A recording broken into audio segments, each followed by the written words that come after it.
pressure, but we were meant to be. Born here to be better, yeah, we are different breed. What is good, y'all? Welcome to the very first episode of the Diamond Standard podcast. Dropping gems, that's what we do on this pod. And man, I want to spend a couple minutes just contextualizing everything because I'm not going to hold y'all. I'm very nervous, man. I'm very nervous to do a podcast. Like, this is crazy. As a musician, over the years, I've done so many interviews and I've been a guest on so many podcasts. But, that's always a scenario where someone else is driving the conversation and facilitating it. So this is my first experience really it's just me and the camera, you know what I'm saying? Like, I'm not responding to questions or carrying the energy that somebody else is giving. This is all me. So I'm very nervous.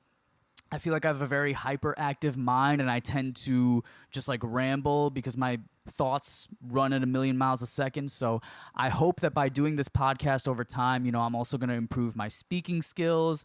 I just want to, be more articulate in my ideas and just be calm and collected in, talking about issues around the world and issues in my own life that I think are very important. And so, before we really dive in, I kind of want to just contextualize, what is Diamond Standard? What does this mean to me? And what do I hope it will mean to all of you?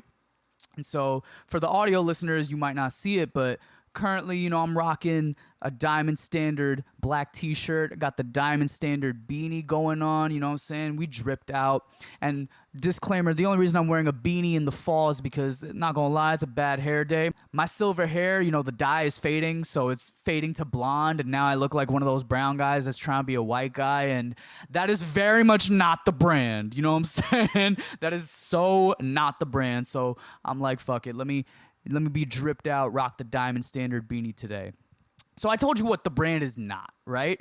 So let's start with what is the brand. What is Diamond Standard? What is this? What and why am I obsessed with diamonds, right? Despite not owning any.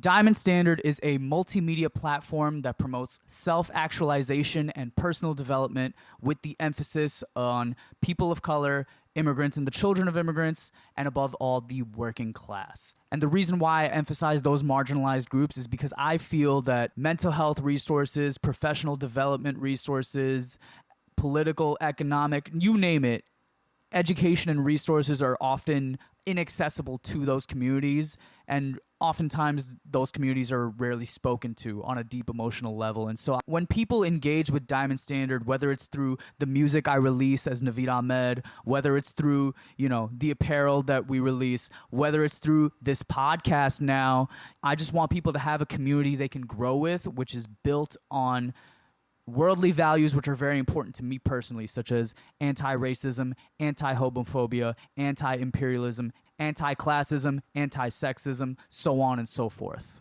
And so the diamond in particular has always been an important symbol to me, going as far back as around 2018.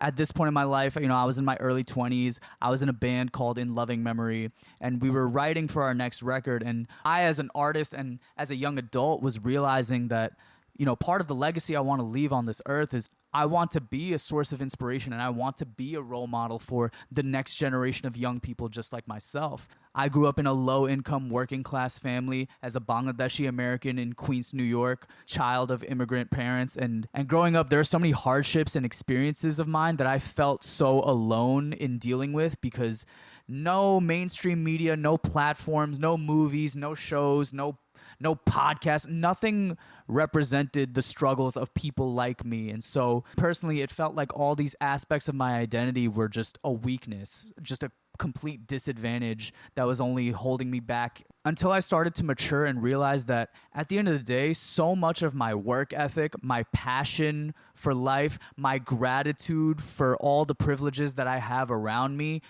so many of my better character traits come directly from the fact that my parents worked so hard to afford me those privileges, right? To create a life where my older sister and I could actualize ourselves and have the privilege of playing the life game for happiness, the privilege of playing the life game for self-actualization. And that's when I thought of the phrase diamonds under pressure. And to me, the phrase diamonds under pressure accurately describes so many of the first generation people I know who, they're fucking go-getters, bro. Like, they hustle, they provide for themselves, they provide for their families, they carry themselves with such finesse, bro. I look up to so many people. And so that phrase ended up being the title of In Loving Memory's last record. And even after the band broke up, the diamond has just always been such a powerful symbol to me. And the ethos around that symbol, as I described it, then became the foundation for Diamond Standard. And that's why I rep that shit on my chest. And I'm not talking about the shirt, you know what I'm saying? Like, that was my first tattoo, a diamond on my chest that says strive for excellence. Strive for excellence, man. Like, that's the message I want people to take away from anything I do that they engage with. Like, I just, when they listen to my music, when they come see me perform, if they watch content of mine, if they wear my apparel, like, I want them to see this diamond and wear it proudly, and I want them to feel like the superhero version of themselves. You know what I'm saying? Like, when I wear Diamond Standard, that's what I feel like. I feel grounded. I feel like I'm reminded of my purpose. I feel like I'm in tune with who I am, in tune with who I want to be, and I feel empowered to bridge that gap. You know what I'm saying? I feel empowered to grow into the best man that I can be. And that's real shit, man. That's real shit. And I just want that feeling to transfer to everybody, whether it's through the music I make, whether it's through the apparel I make, and whether it's through, the conversations that we're all going to have together on this podcast. And so my plan for the foreseeable future is, because I've been struggling so much as an artist to balance, is to balance, like, okay, I make music, but like I also have to make video content. And like, to be an artist in this day and age means you kind of have to do everything. It's so much more than just music. And there is so much more than music inside of me that I want to share with the world. And so I've always been struggling to kind of, how do I cohesively synthesize everything I feel and want to convey to the world in a streamlined, cohesive way. And I think Diamond Standard is going to be the way I do that. So my plan for the foreseeable future that I want to grow with y'all and really dial this in with y'all who support me and, engage with this is that I want to start treating my music releases as not just music, right? Like, especially in the new wave of music that I'm working on, like, I'm finally really touching on important social and global topics. Obviously, we getting political with it because everything is political, let's be real. And so when I think of like, okay, I'm dropping this song, whenever, on this month, whatever, I need to also start thinking, what apparel am I going to make that can tangibly represent the values and the topic that I express in that music. And then therefore, how can I also have a productive conversation on a podcast in long form to touch on those things as well? Like, I'm excited because I'm finally finding my answer to, like, okay, Naveed, how do you become a multimedia artist? How do you really express everything in your being through not just the songs, but through the apparel you create, through the videos you produce, through the conversations you can have? And so I'm just really excited to cohesively tie everything together, man. And what's funny is, like, and I love the possibilities that this podcast can bring me. Like, not every episode is going to be just me, you know what I'm saying? Like, there's so much room for me to bring on guests who, there's so much room for me to bring on guests who can also talk about the issues that I'm going to be writing songs about.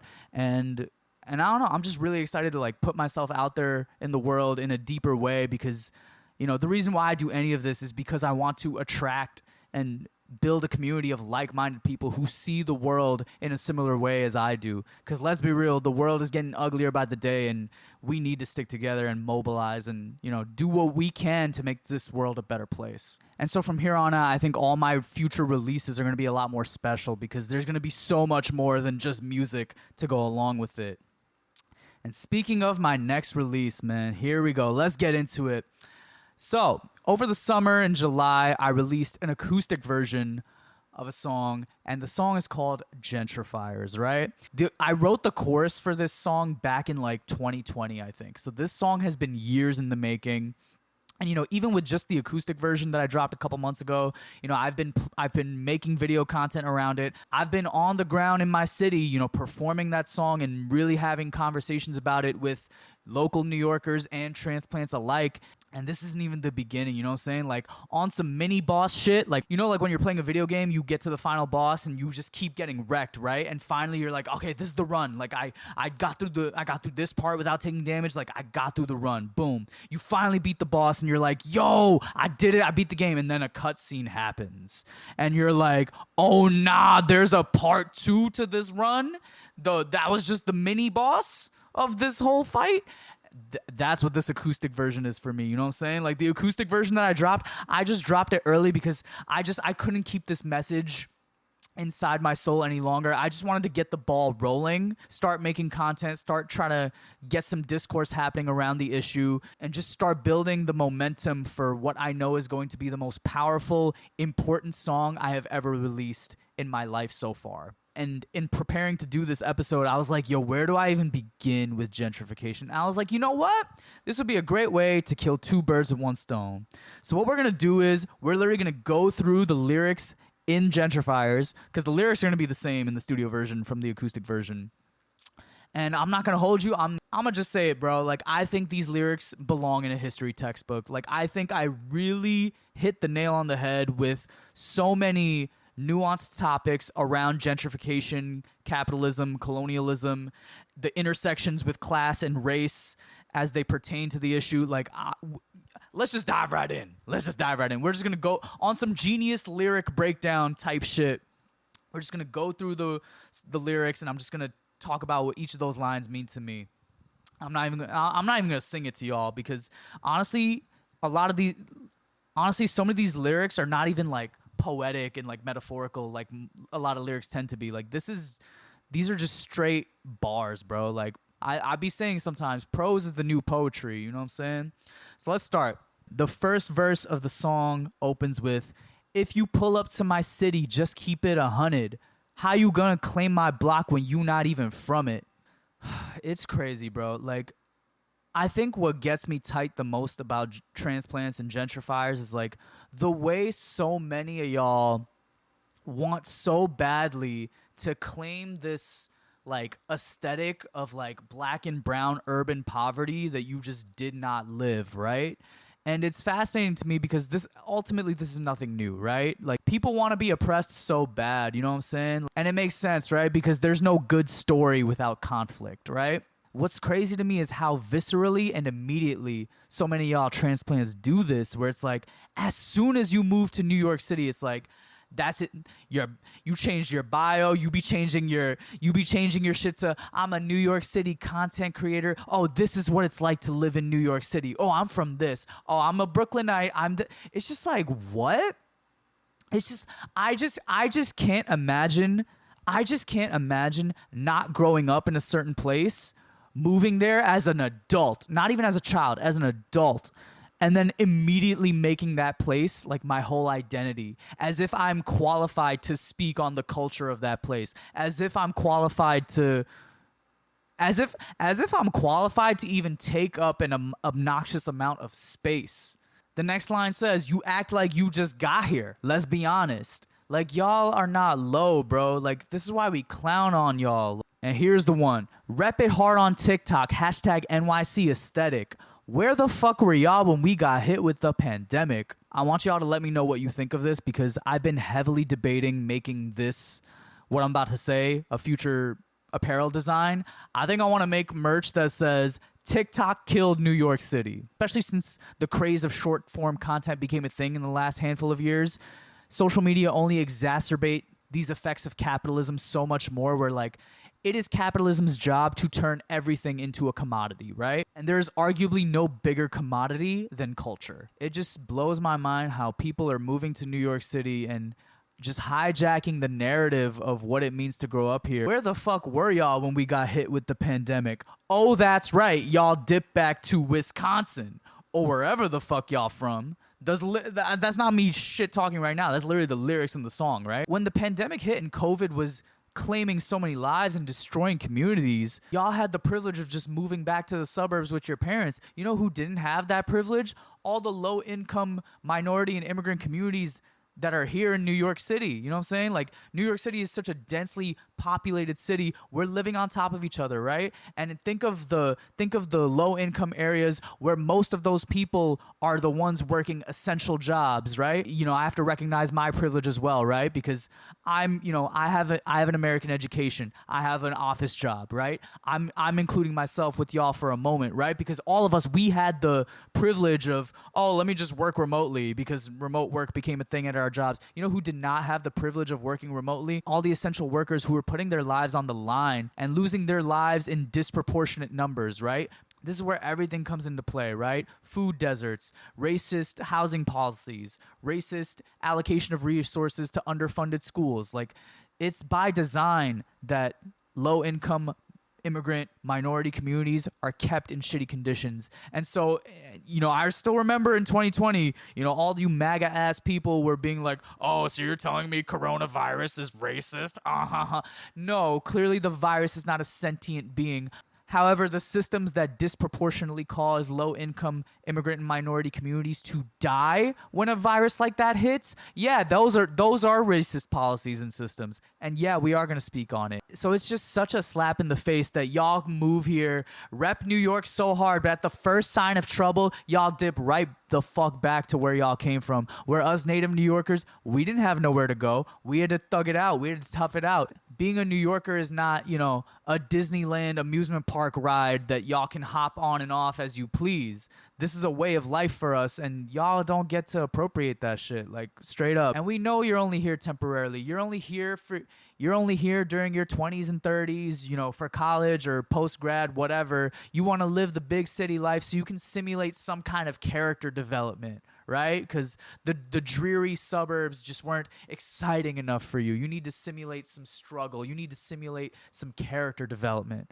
And so you come here to this sterilized fake little Disneyland for y'all transplants to play around in. It's fucked up, bro. Take like your social media bio, for example. It's like your bio, like that's your place to, in like 150 characters or whatever, like, show someone like, yo, what are you about? Like, what are the defining characteristics of you as a human being? Like, what do you stand for?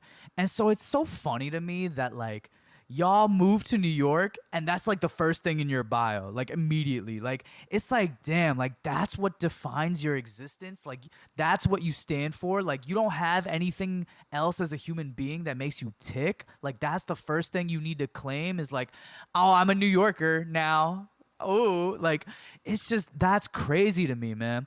It reminds me of back when I was in college. It's like, yo, when you go on someone's profile and like the first thing in their bio is like the Greek life letters of like the fraternity or the sorority that they're in, it's like, damn, like, you don't, like, that is what defines you as a human being. Like, that's your whole personality, bro.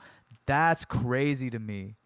That's crazy to me. And you know what? I'll empathize with y'all transplants real quick, right? Because not for nothing, New York City is the best place on earth. Like, it is the best city on earth. I'm not going to hold you. So much so that growing up from here, it's like, New Yorkers, we have such a respect for what it means to say, like, oh, I'm from this place. I rep this place. I'm Jack in this neighborhood. I'm repping this neighborhood. To the point where it's like, bro, motherfuckers will be like, nah, yo, I'm from 110th Street. Uptown. Y'all 130th Street motherfuckers is different. Like, not in any bad way or whatever, but it's just like, that's how much pride we take in. Because it's true, like, growing up a difference of 20 blocks away, that can really affect your entire life and your entire upbringing, man. Like, and that's what's so beautiful about New York to me is like, every neighborhood is really its own world. Like, on some Super Mario shit, it's like world 1 will be like in the plains, and then world 2 will be in the desert, and then world 3 you're underwater. It's like, that's what it's like to grow up in New York, man. Like, you have to be on your toes at all times. That's why, like, even within the boroughs, it's like, you know, for a lot of people, it's not enough to be like, yo, I jack Brooklyn. I'm from Brooklyn. It's like, nah, I'm from Flatbush. I'm from here. I'm from there. And that's real, and that's love, and that's respect. I live in a different part of Queens now than where I grew up, even though it's still pretty close. Actually, no, I'm not going to give away my addy. What the fuck? But, like, even where I live now, like, you're not going to catch me saying, yo, I'm from this neighborhood, because I can't say that, right? I know for a fact that the people who grew up in this part of Queens is different from where I grew up in Queens. We have that respect and that much pride in where we come from. And honestly, bro, I wish y'all transplants had the same. You know what I'm saying? Like this is my problem. Like my thing is, sure, like if you gotta move somewhere, fine. But my thing is like, rep your shit. You know what I'm saying? Like, rep your shit. Don't try to rep our shit that's not yours and you think it's yours just because you're dumb enough to pay $4,000 a month for an overpriced luxury building with shitty construction and shitty maintenance and shitty operations all around just because you wanted to be in New York City, the city of dreams, so badly, right? Like, people romanticize New York and just city life so much, but it's like, I'm sure there are beautiful places elsewhere in the country, right? Like, I'm sure Woodbridge, Connecticut is a beautiful place. I'm sure Madison, Wisconsin is a beautiful place. I'm sure Covington, Kentucky is a beautiful place. But the thing is, I wouldn't know because y'all don't rep your shit. You're too busy trying to rep our shit. It's crazy to me that y'all don't instinctually have the thought of like, yo, my town isn't the best. You know, it might be really racist. It might be this or that. Why don't I invest in my town and try to make it better? Why don't I try to improve the conditions in my area instead of just being, yo, peace, I'm a just go live the city life. Only think about how that city can benefit me. And then when it's time for me to, you know, settle down and grow old, then I'm gonna come back to my parents' property and their generational wealth and just soak that up. It's like y'all don't see how y'all are a leech in society. Like y'all don't have the instinct to better the community around you. You just want to hightail it and exert your capitalist privilege to benefit off land that's not yours. Like y'all are claiming land that's not yours. You're Israeli, bro. Like and that's the bar. Y'all are Israelis, bro. It's crazy.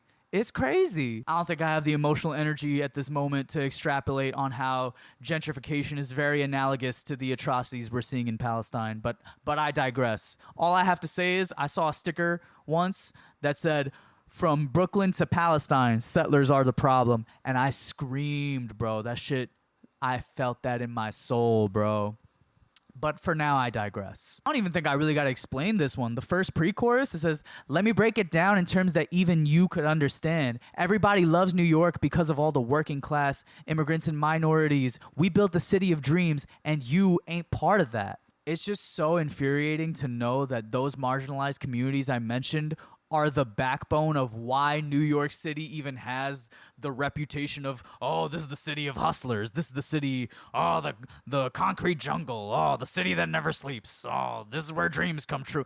It's because of those marginalized groups, and y'all are actively contributing to the displacement of those groups, forcing them out of here, pricing them out of their own homes where they found safety, just so y'all can then act like that's you. Why wouldn't I be upset? Why wouldn't I be upset? Why wouldn't I be upset? And again, we're going to come back to this idea of just like how everybody wants the aesthetic and like this romanticized version of like what it's like to be oppressed. I remember a few years ago when I had my band, it was actually around pandemic time. We were filming visuals to two of our upcoming songs. One song was written by me, one song was written by the other guy. So we thought, you know, each of the songs will have visuals only featuring the member who wrote it, right? And so for my song, you know, I wanted to have visuals in different parts of Manhattan that were, you know, relevant to my life, right? Like, so I went to, you know, right by my high school. I went to by St. Mark's. Like, I went to a lot of downtown areas because my high school was downtown. That's where I hung out. Shout out Stuyvesant High School. If you know, you know. And, you know, and because we're in Manhattan, we only had one day to do the shoot. We kind of just stayed in that area. You know, we hit the typical Union Square, Times Square, whatever. We hit all that. And then when it came time to film Homeboy's visuals, mind you, Homeboy's a white dude from Long Island, fucking 10th generation American. I don't know what the fuck, you know what I'm saying? Like wealthy, you know, the whole nine, right? Homeboy says, he's like, yo, for some of my visuals, like I want an area, and y'all people of color are gonna laugh at me for this one because he dead ass said the word that all white people use when they want to describe the hood. He's like, yo, I want to film some of my visuals in an area that's a little more rugged, right? And we happened to be like by Soho at the time, so he was like, yo, let's go to Chinatown. I want to film in an area that's a little more rugged. And that viscerally, that just made me not feel good. And then I thought about it for a couple minutes. I'm realizing why, right? It's like, nah, bro, you a white boy from the suburbs. Chinatown has no significance to your life or your upbringing, and I know that for a fact. So I straight up checked him. I was like, nah, bro, in good conscience, like I can't co-sign that. Like I don't think you need to go there. Like, and I explained, I was like, I think that's weird that you're trying to use like working class Chinese neighborhoods as like a backdrop just for your aesthetic, you know what I'm saying? And he agreed, but it's just like I had to check that shit right then and there. It's because I don't know. I think a lot of it comes from ignorance, but I think a lot of it also when it comes to gentrification is just like it's just entitlement, bro. That's what blows my mind a lot about y'all gentrifiers is just like this insidious entitlement to land and communities and aesthetics and culture that you just have no business in. It's so wild to me. Like there's just no respect. All right, now the second half of the pre-chorus continues on that idea. So you go ahead and treat it just like an amusement park, only here to take and have your fun until it's time to part. Your generational wealth ain't good for the rest of our health, but you don't care about that. There are so many examples of how developers are deliberately manufacturing, once they displace people out of their own neighborhoods, they manufacture this Disney World-ass version of New York that makes you feel like you're engaging in a dangerous, rugged, underdog city, but in reality, you're in the most expensive fucking new neighborhood in the country. But I digress. Tell me more about how you're an underdog, bro. There are so many examples, but the biggest one that comes to my mind immediately is in Queens, not too far from where I grew up. Let's talk about 5 Points, right? In Long Island City. Long Island City, I don't know, bro. When I was growing up, Long Island City was like mostly like manufacturing, warehouses, very an industrial area. And it was the hood, no lie. Like you didn't want to be caught over there, right? I mean, there's still a lot of, projects over there, etc., right? And we talk about 5 Points, right? If you grew up riding the 7 train, once you get to like around the Court Square stop, you would see 5 Points, this beautiful big structure that was like a very big symbol of arts culture, graffiti culture in New York City. I mean, I myself am not like super tapped into like the graffiti, subculture, whatever, but like obviously that shit has huge roots in New York City. It was a big symbol. If you're into visual art of any kind, like growing up in New York City, especially in Queens, no less, that was a big symbol for you, right? You fast forward, over a decade ago, that shit got torn down, and now it's an obnoxious-ass luxury building. And you know what's crazy, bro? They still kept the name 5 Points, right? Imagine tearing down a cultural landmark, really. It should have been landmarked by the city, but I digress. Imagine tearing down a cultural landmark, building an obnoxiously tall luxury development complex in that area. Now the whole area is just that, right? But I digress. But you have the audacity to keep the name, bro. That shit is so crazy, bro. Like, honestly, like, yo, these drill rappers got nothing on these fucking real estate companies, bro. Like, drill rappers want to talk about like, yo, we spun the block, we shot up your mans, we smoked them up, we put them in a pack, all that disrespectful shit. But what is more disrespectful than like, yo, we tore your shit down, built our shit on it, but we're gonna keep the name of your shit just to completely overwrite the history, bro. That's not even killing something, that's like erasing it from existence, bro. Like, that's evil enough, right? But then there's levels to it, right? 5 Points, this new luxury development. Honestly, I'm about to go undercover and do a tour of it. I'm really thinking of doing that because what I've heard is that the building offers tours and has designated areas inside the building, not outside. Keyword, inside the building, with graffiti, made by several artists or whatever, right? And what that says to me is like, you want these rich ass transplants to have the graffiti culture aesthetic accessible to them from the inside, right? But the outside of the building still has to look polished and clean, because you don't want to offend. You don't want it to look like the hood. So crazy, bro. And wait, there's more. Across the street from the new 5 Points is the MoMA PS1, right? Which is a great spot, very big, cultural arts hub. Still there, right? What's crazy is that there's a huge mural on the outside face of the MoMA PS1 facing in the same direction as 5 Points. And this mural says in big letters, "Artists make New York." Isn't that crazy, bro? To tear down a cultural hub made by artists from New York, build a luxury complex there on top of it, keep the same name, and then across the street, your gentrifying transplants have a cute little sign that says, "Artists make New York." It's evil, bro. This is what I'm talking about when I say, like, real estate companies, they are working together with the city's zoning policies, et cetera, to manufacture a Disneyland for y'all. And at that point, you know, I can't entirely blame transplants who come to New York and they don't know that history, right? They're going to think, "Wow, this is so dope. I'm in the city of the arts. Whoa, this is so..."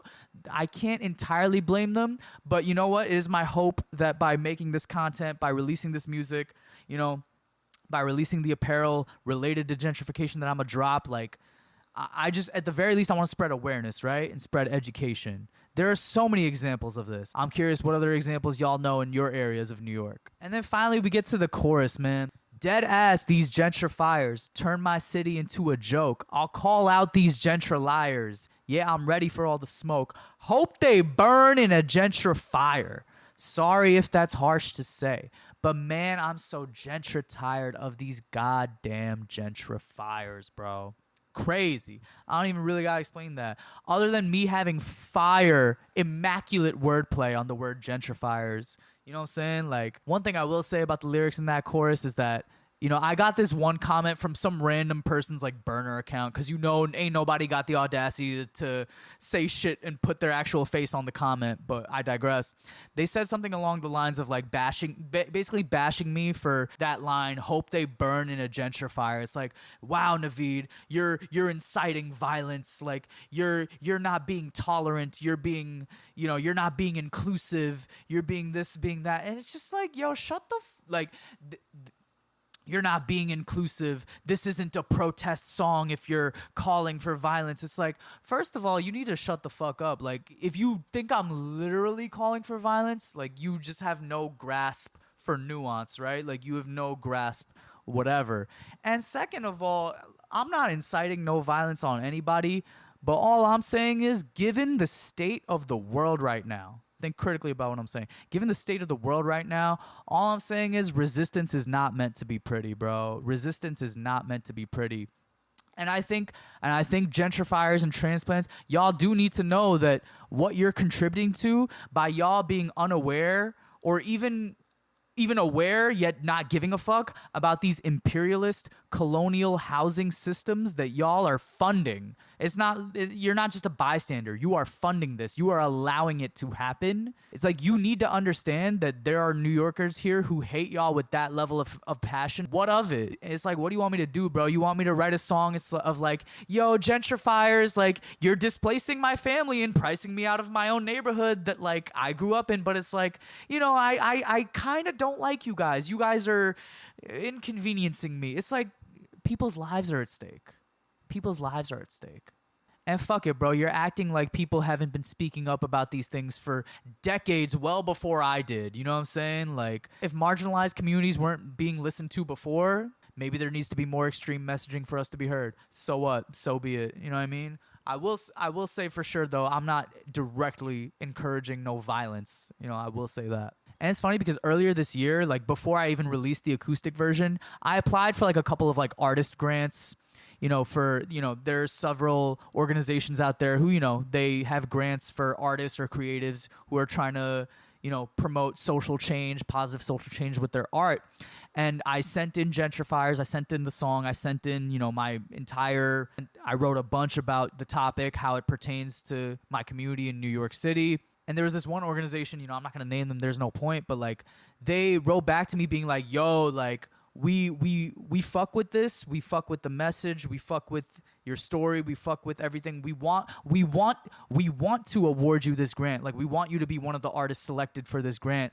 But then they were like, "Oh, but we think the lyrics are a little too harsh. We think, you know, you should be a little more inclusive." And I was just like, of course it's the organizations that have access to like federal funding, and like, you know, the prize was like, the artists will be in a development program, and then their projects, their work will be premiered on like national TV, right? So of course they're gonna want to be super surface level with their activism. And I'm not gonna lie, when I got that feedback, I did consider like first of all, I expected it to happen, right? Because a lot of these nonprofit orgs are so performative anyway, like they're so surface level with how deep they're willing to go to help marginalized communities. And not gonna lie, there was a part of me that did consider like, should I is this lyricism a little too extreme? Like, do I need to water it down a little bit? But at the end of the day, I'm glad I stood my ground, because at the end of the day, I am that angry when it comes to this topic. At the end of the day, I didn't want to water down the message of the song. And if that means I lose opportunities and connections with organizations who have the capital and the resources to make this release, bigger than, what I would be able to do as just myself, honestly, so be it. You know what I'm saying? Like, it wasn't meant to be. It wasn't meant to be then. Let's keep going, man. Let's keep going. Second verse starts with me kind of mocking, all these influencers, all these TikTok social media videos where they go like, how much do you pay for rent to live in New York City? Shut the fuck up, influencers. You could suck my glizzy, bro. Like, it's just crazy to me.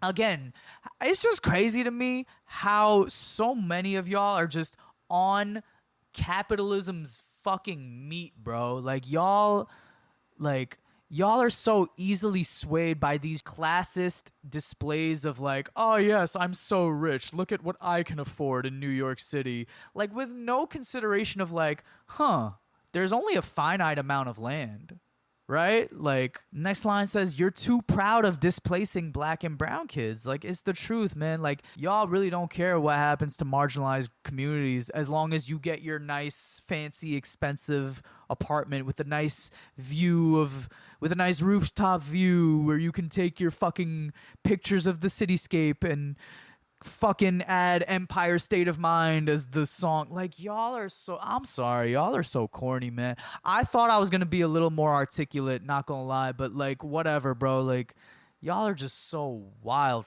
fucking corny, man. It's okay. I don't need to be articulate here. Low key, I don't, because the lyrics, they say everything. The lyrics say everything I need to say. So fuck it. Okay, now we get to a real spicy part of the song where we really start talking about class and race and the intersections of those. Honestly, I'm going to have to... This podcast is already getting too long. I knew it, bro. I knew I was going to be a rambler. We'll see how much it comes out to. I'm probably going to have to do a whole other podcast episode just on this topic alone, but let's get into it for the sake of getting through the lyrics of the song. Used to think that it was just you white folks acting funny. Now I notice everyone turned white once they got money. In so much of the discourse I see around gentrification, there's just such a big misconception that gentrification is only a white people issue, that gentrification is only when white people at scale move into your area and, displace y'all. I think perhaps maybe a few decades ago, it would be more accurate to say that. But as time goes on, especially in the modern age, as time goes on, more and more people of color are gaining wealth. More and more people of color are gaining affluence in America. And therefore, the way we discuss race and class-related issues needs to be more nuanced. We have to acknowledge the nuance that white supremacy is not just a system upheld by white people. It is a system in which proximity can be gained, right? And the greatest way to gain that proximity is wealth. We have to acknowledge that people of color are also capable of upholding white supremacy and classism. And I'm glad that I'm starting to see the discourse around gentrification acknowledge this. One example I'll give is like there was this creator I saw on TikTok. She was a black woman in tech who just moved to New York City. How do I know this? Because her bio literally says all that. There was this creator on TikTok. She posted a video of like walking around like Bed-Stuy, right? And I'm paraphrasing the caption. I feel no need to put the exact video because whatever. I'm not trying to draw negative attention to this person. I'm just trying to, illustrate a point. Her caption said something to the effect of like, yo, these white people and their dogs taking up all the space, all these gentrifiers, like they're being mad obnoxious. And even though I'm a transplant, I'm glad I'm not like that. Ha ha ha. But it came off, I don't know, something about it came off very insincere. Like she was just trying to dogpile on gentrifiers and transplants while simultaneously separating herself from that. And I was happy to see a lot of the comments like clown her for that. Cause it's like a lot of the comments were straight up being like, yo, you're no different than them, really. Like, you're no different. You know what I mean? Like, you're a transplant trying to claim New York, and you work in tech, so you obviously make a lot of money. Like, and this woman was very, and this woman did not take too. She would straight up reply to a lot of those comments, being like, "Nah, I'm a transplant, but I'm not a gentrifier. Me moving here has nothing to do with displacing people. Blame the landlords for that." It's like, what? It's crazy. And that goes to another point where it's like, I see so many comments, and I've gotten this comment a lot of my content, where it's like, people who want to move here are not the problem. It's the greedy landlords and real estate development companies that are the issue when it comes to gentrification. Take your anger out on them. You should be pointing at me as the native New Yorker. You should be rallying against them. It's just like, wow, bro. Where do you think the evil politicians and landlords and real estate development companies, where do you think they're getting their power and money from? From you, motherfucker. You're the one literally putting money into their pockets. You are funding this colonial imperialist ass housing system. And so I hate when people say that, is because people who make that comment, "Oh, blame the landlords. People who move here are not the problem," is because y'all just want to absolve yourselves out of any accountability. That's really what it is. Y'all want to absolve yourselves of any accountability for contributing to that system. And I love how they always have a tone of like, "Oh, y'all should, as the native New Yorkers, should be advocating against this." It's like, yo, transplants are the ones who have the capital, have the higher income, and most likely come from positions in society where you have more political power. So it's crazy to me that y'all want to move to this city and benefit from it, yet you don't even want to use your political power to advocate for the communities that y'all are displacing. That's so crazy to me, man.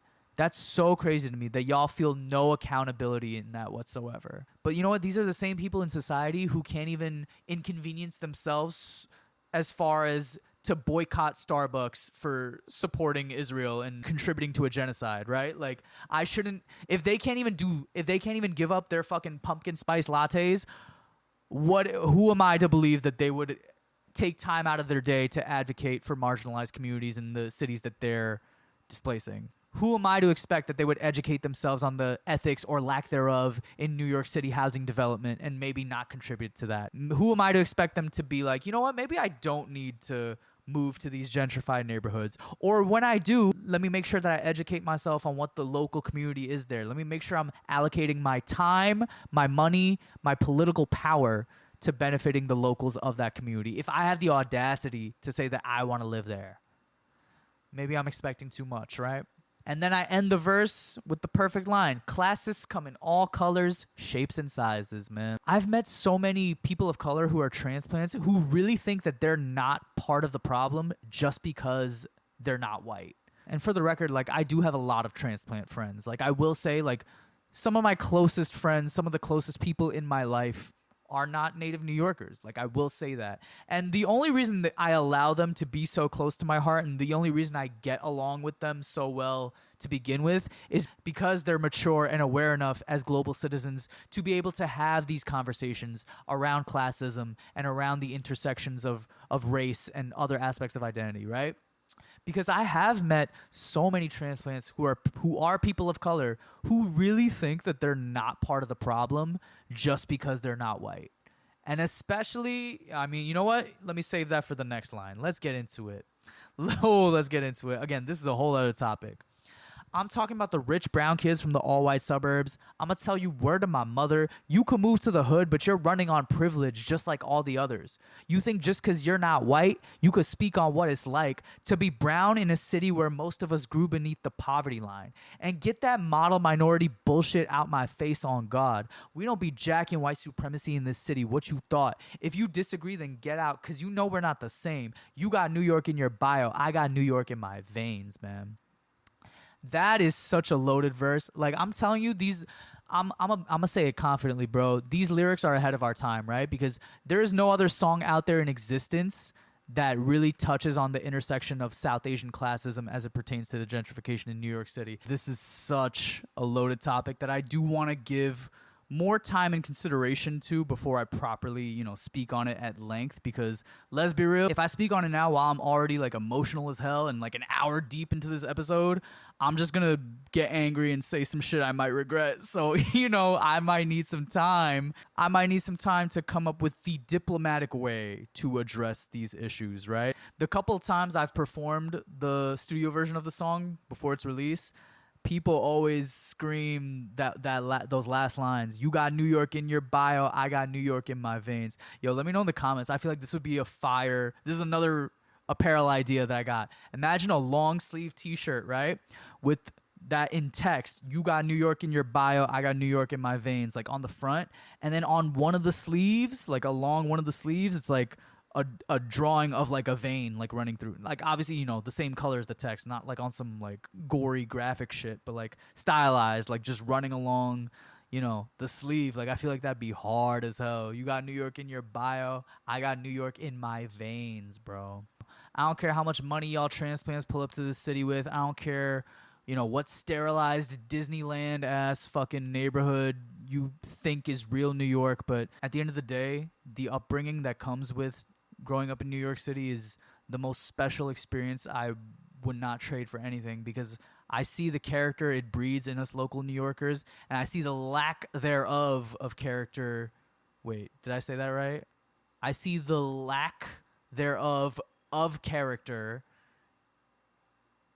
Whatever. You get what I'm trying to say. I see the lack thereof of character in a lot of individuals who don't grow up with this experience, and they take that shit for granted. So we didn't get through all the lyrics in Gentrifiers today, but honestly I feel like I rambled enough. And trust, this is not going to be the only episode I do on the topic. In fact, in future episodes of Diamond Standard, I want to have other native New Yorkers as guests on the pod and really share about their experiences. I want to have people older than me, right? Because New York City has such a rich history that I being a 90s baby from Queens, like I can only tell you such a small part of it. And that's another thing as we wrap up that I want to emphasize is like I am just one person, right? Like in no way am I qualified to represent the ideals and beliefs of hundreds of thousands of native New Yorkers, right? And immigrant, like there's just too many walks of life represented in New York City for me to accurately speak on all of them. But I do feel confident that I am echoing the sentiments of a lot of people like myself. I'm echoing the sentiments through this song, through this podcast, through the apparel. I'm echoing the sentiments of a lot of people who, quite frankly, we feel so passionately about this topic. And yet, I, as an artist, as a musician, I'm always trying to answer the question of like,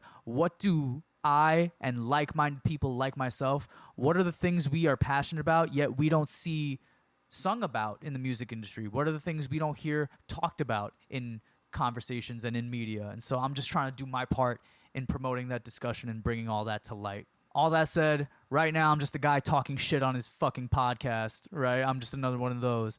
But there are plenty of actual organizations who are really on the ground doing a lot of great work in regards to fighting gentrification and in regards to promoting housing justice for marginalized New Yorkers at large, right? So I want to leave y'all with just a couple of shout outs, and this list will grow over time. I have a reel somewhere on my Instagram of me, promoting the song and shouting out a bunch of these organizations. So I'm just going to list off a bunch. So here are their Instagram handles. And, these organizations represent various neighborhoods, various aspects of the housing justice fight. So let's shout out Astoria Not For Sale. Very, very self-explanatory handle there. Woodside on the Move. Equality for Flatbush. Queens _anti-gentrification. Defend _Harlem. Harlem is seeing the most right now. Harlem is one of the most notoriously gentrified areas in New York City. And another one, Housing Justice for All, with the number 4. Housing Justice for All. Not One More Block, with one as the word. So Not One More Block. And then at Chaya CDC. I'll spell that one. CHHAYA CDC. And, there are so many other organizations. I'm sure, hopefully I'll, build connections with them. I'll, become more aware of them as I continue to do my research, right?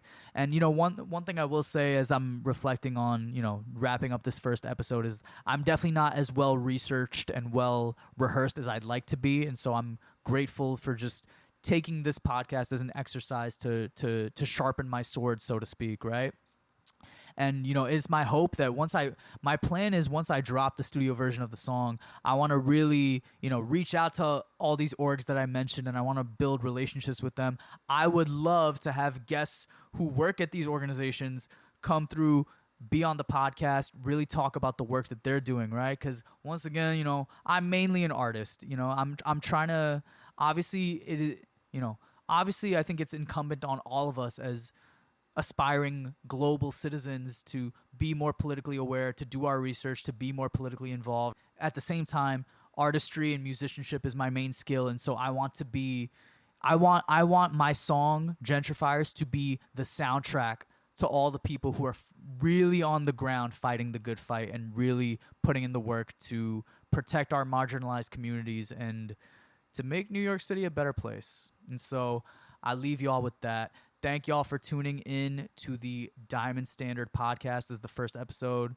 You can keep up with the brand on Instagram at diamond_standard. If you like what you're hearing, if you like what you're seeing, and you want to rep, head to diamondstandardapparel.com. Cop some drip, you know what I'm saying? I got plenty of new designs on the way. And you know what? Get yourself something nice. Enter the code STANDARD10 at checkout for 10% off your first order. If you really want a bigger discount, literally just hit me up. You know what I'm saying? Like, I'm not trying to be stingy with this. It's my dream to see, fresh ass diamond pieces all over New York City and all over the country, and hey, maybe even all around the world someday. So what else? My name is Naveed Ahmed at Naveed Ahmed NY on Instagram, TikTok, YouTube, all that. If you're watching this on YouTube, leave a like, comment, subscribe, all that. If you're listening to this on Spotify, Apple Podcasts, wherever, leave the 5-star reviews, leave some comments. I don't know, you know the things to do depending on the platform. I'm so not used to doing podcasts, man. I'm just learning all this right now. But anyway, thank y'all so much for tuning in. I feel like I need some kind of like diamond related slogan to like wrap up. Shine bright. Nah, I don't know. That's corny. Anyway, I love y'all. Peace out.